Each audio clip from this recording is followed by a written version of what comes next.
আর যখন লেতর ধরে 4-5টা হয়ে যায় আমার মতন, তখন আর নানি নানা কেউ তওয়াক্কুফ করে না, ওদের ছেলেওয়ালা দেখে লোক লেতরে যখন হয়। আমাদের নবী হযরত মুহাম্মদুর রাসূলুল্লাহ সাল্লাল্লাহু তাআলা আলাইহি ওয়াসাল্লাম দুনিয়াতে পদার্পণ করলেন তো নানির বাড়িতে নয়, দাদুর বাড়িতে।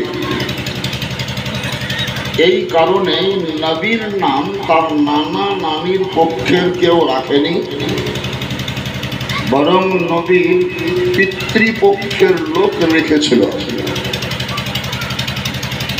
7 দিন যখন নবীর বয়স, তখন তার দাদু আব্দুল মুত্তালিব কাবা শরীফের বারান্দায় নিয়ে গেলেন। পোতা হিসাবে সুহাগ করে মাথায় পিঠে গায়ে হাত বুলিয়ে আল্লাহ তাআলার শুকরিয়া আদায় করা করে নিজের পোতার নাম রাখলেন মুহাম্মদ। কি নাম রাখলেন? মুহাম্মদ। এই মেয়ে 3টাকে উঠা করে উঠে দিলে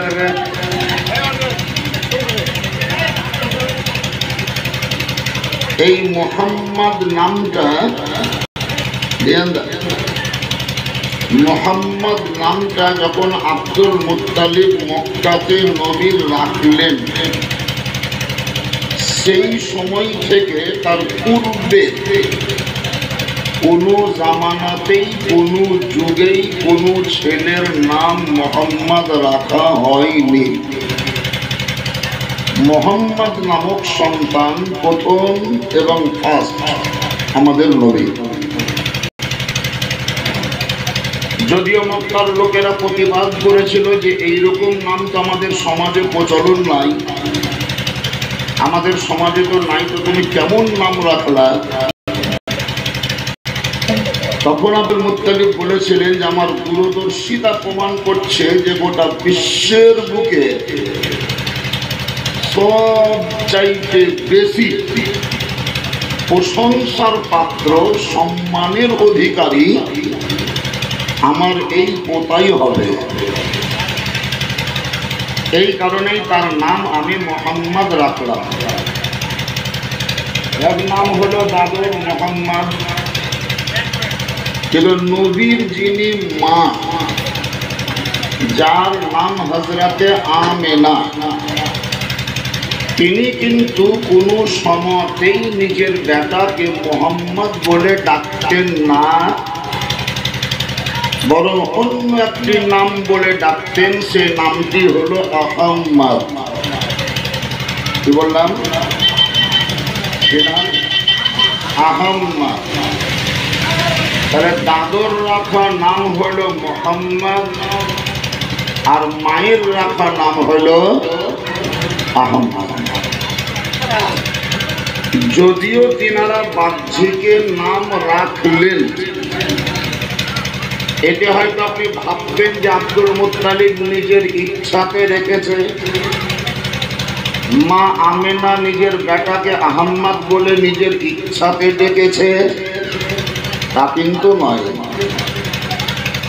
মানুষের ব্রেনের ভিতরে প্রথমত আল্লাহর তরফ থেকে কিছু ইলিম চলে আসে। এই কথাটাকে বোঝাবার জন্য আপনাদের ব্রেনে একটা জিনিস দিচ্ছি। পশ্চিমবঙ্গের বুকে লক্ষাধিক মাওলানা আছে, বক্তা। কালিয়াচকের মুথাবাড়ির কোনো একটি গ্রামে একটা জালসা করবে, এক রাত্রির জন্য। তাহলে জালসাটা করতে গেলে ওরা একজন বক্তা নেবে, তো লক্ষাধিক বক্তাদের মধ্য থেকে মাওলানা মুআজ্জম হোসেন কালিমিকে ফোন করছে, হুজুর আমরা জালসা করব, আপনাকে দাওয়াত করছি। লক্ষাধিক মাওলানা থাকা সত্ত্বেও ওই লক্ষাধিক মাওলানার মধ্য থেকে বাছাই করে একজন মাওলানা মুআজ্জম হোসেনের দিকে তাদের ব্রেনকে ঘুরিয়ে দেওয়া, তাদের দিলকে ঝুঁকিয়ে দেওয়া, ওই দিকেই দৃষ্টি করিয়ে দেওয়া, চোখ ফিরিয়ে দেওয়া, এটা কিন্তু আল্লাহর কাজ। বোঝা গেল না? বোঝায় আমাকে বাদ দিয়ে তো অন্য মাওলানার দিকেও তাদের ধ্যান যেতে পারতো, আর তো মেলা মাওলানা ছিল। তাহলে সবকে বাদ দিয়ে আমার দিকে তাদের ব্রেনকে ঘুরিয়ে দেওয়া, এটা কার কাজ? আল্লাহর কাজ। তা আব্দুল মুত্তালিবের মুখ থেকে মুহাম্মদ নামটাই বাহির হবে, হযরতে আমেনা তার বেটাকে আহম্মদ বলেই ডাকবে, এটা তাদের ব্যক্তিগত ইচ্ছা নয়, বরং আল্লাহর ইচ্ছা। কেন? হযরতে আদম আলাইহিস সালাম বলেন যে যখন আল্লাহ আমার দেহ তৈরি করে আমার দেহের ভিতরে রূহ প্রয়োগ করলেন, এই কাউসার ঝনঝন করছে, কোথায় আছো ঠিক করো, ওই করছে একটু। হযরতে আদম আলাইহিস সালাম বলেন যে আমার দেহকে আল্লাহ তৈরি করে যখন প্রথম রূহ প্রয়োগ করলেন দেহে, আমি চোখ খুললাম। চোখ খোলা মাত্রই আমার দৃষ্টি পড়ল জান্নাতের দরজায়। আমি তখন দেখতে পেলাম লেখা আছে লা ইলাহা ইল্লাল্লাহ মুহাম্মাদুর রাসূলুল্লাহ। তাহলে আদম নবীর দেহে রূহ প্রয়োগ করা মাত্রই চোখ খুললেন, আর চোখ খুলেই আমার নবীর নাম মুহাম্মদ দেখতে পেলেন। তাহলে নবী দুনিয়াতে আসার আগেই নবীর নাম সিলেক্ট হয়েছে নাকি? আর আল্লাহ আব্দুল মুত্তালিবের ব্রেনে ভরে দিলে যে যেহেতু আমি জান্নাতের দরজায় লিখে রেখেছি, আরশের পায়াতে লিখে রেখেছি, ফেরেশতাদের পেশানিতে লিখে রেখেছি, সেহেতু হে আব্দুল মুত্তালিব, তোমার পোতার নামকরণ করতে গিয়ে বিকল্প কোনো নাম চয়ন করিও না, ওই নামটাই মুখ থেকে বাহির করো যেটা আমি আগে থেকেই নির্বাচন করে রেখেছি। ঠিক আছে? হযরতে মা আমিনা রাদিয়াল্লাহু তাআলা আনহার ক্ষেত্রেও তাই। এবার যেটা আপনাদেরকে আমি বুঝাতে যাচ্ছি, দুটো যখন বুঝে নিলেন, নবীর নাম কটা বললাম? কটা বললাম? দুটো। একটা হলো মুহাম্মদ আর একটা হলো আহম্মদ। মনে রাখবেন, একটা দাদর নামকরণ করা আর একটা মায়ের ডাক দেওয়া ডাক নাম। এটা মাওলানা গোলাম মুরসালিন 9টা অক্ষর দিয়ে লিখতে হয় সাপোজ, কিন্তু গ্রামে ধরে নেন একটা ডাক নাম আছে সাগর। তাহলে সাগর লিখতে গেলে যটা অক্ষর লাগে, গোলাম মুরসালিন লিখতে গেলে তার চাইতে বেশি অক্ষর লাগছে। এনার নাম হয়তো সাকিম, ডাক নাম দোকানি। সাকিম শেখ, ডাক নাম দোকানি। কথা বলিও না, ডাক নাম দোকানি। তাহলে দোকানি লিখতে গেলে যত কয়টা অক্ষর লাগবে, সাকিম লিখতে গেলে অত কয়টা অক্ষর লাগবে না। কিন্তু কি আল্লাহর কুদরত দেখেন, মুহাম্মদ নামটাতেও যটা অক্ষর আছে, আহম্মদ নামেও কিন্তু ওই অক্ষর কয়টাই আছে। মুহাম্মদ নামে যেমন 4টি অক্ষর, ঠিক তেমন আহম্মদ নামেও 4টি অক্ষর। তাহলে নবীর প্রথম নামেও 4 অক্ষর, দ্বিতীয় নামেও 4 অক্ষর, একটাও কম বেশি নাই।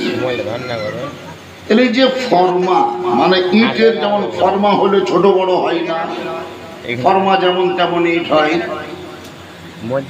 ঠিক তেমন আল্লাহ তাআলা নবী মুস্তাফার নাম দুটো চয়ন করে দুটোতেই 4টি করে অক্ষর নিলেন, নির্বাচন করলেন।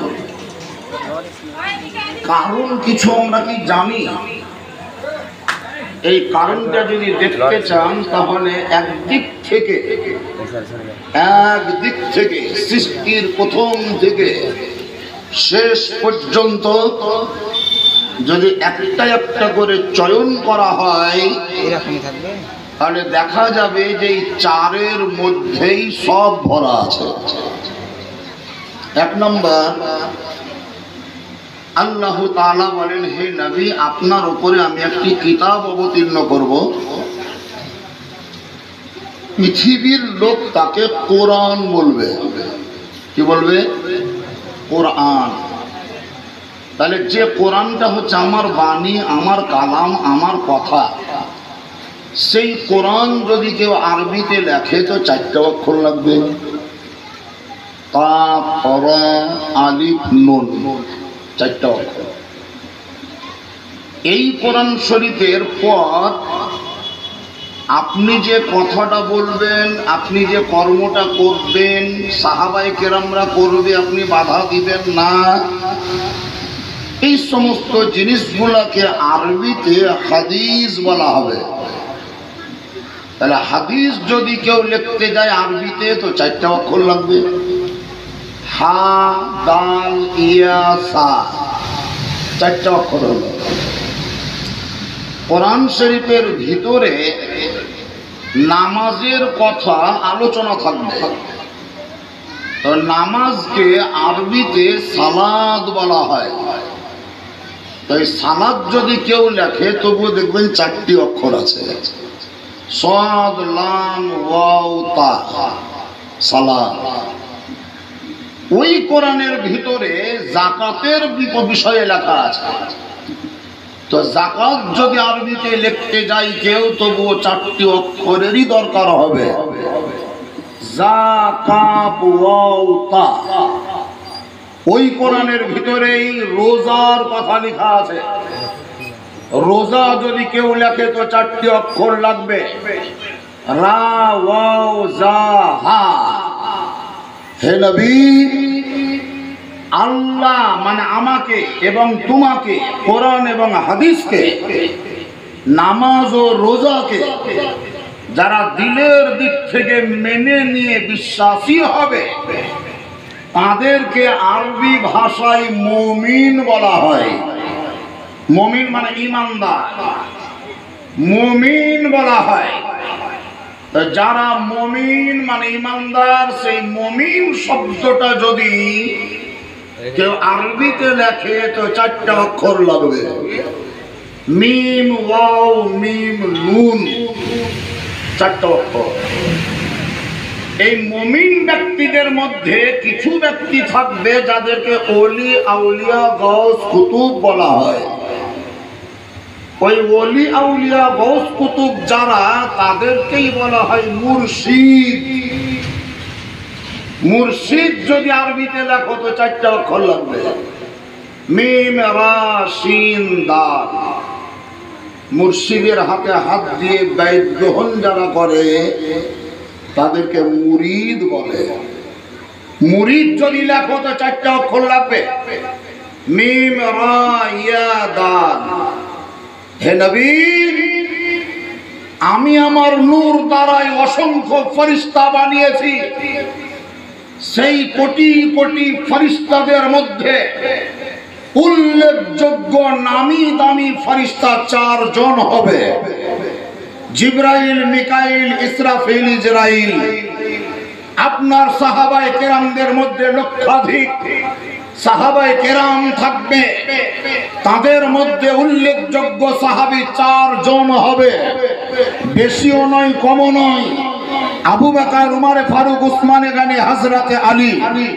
হে মুস্তাফা, কিয়ামত পর্যন্ত গোটা বিশ্বের মুসলিম সমাজকে পরিচালনা করার জন্য হাদিস কোরআনের দৃষ্টিতে 4 জন ইমাম হবে, হানাফি, শাফি, মালিকি, হাম্বলি। তার বেশি হবে না।